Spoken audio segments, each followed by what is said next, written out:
kabai dei bat ki kam hau jongka. Udekot ka kinhun menteri ubadeiru menteri bapet ya ka public health engineering. Bat kum ru kum usong knor jongka regional committee jongka West Khasi Hills district uba renikton lingdok tongkar. Uloong ba un sa penbet ya katarik ban penlong ya ka jingle jurip sa langpi hakatayaw ka bansawan. Habakren siya kinong patay kubor uba tongkar uloong. Bahadien jo ka jing jurip kin sa syong jingyalang biang sa sisien haringkat lang bat baro kibriu kibaidan bentalang bat kin sa paru ya ka jing ay jingmut ka badankam siya ka sorkar jala hakabay day bat kisnong kitaw kibahab hapo ka langpi sektor.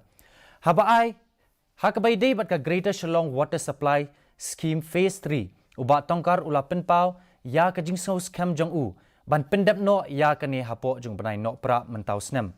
Bat ula pendep ru baki kontraktor kila menjur ban pendep no ya ki kam ki jam baro haswa jong banay no pra.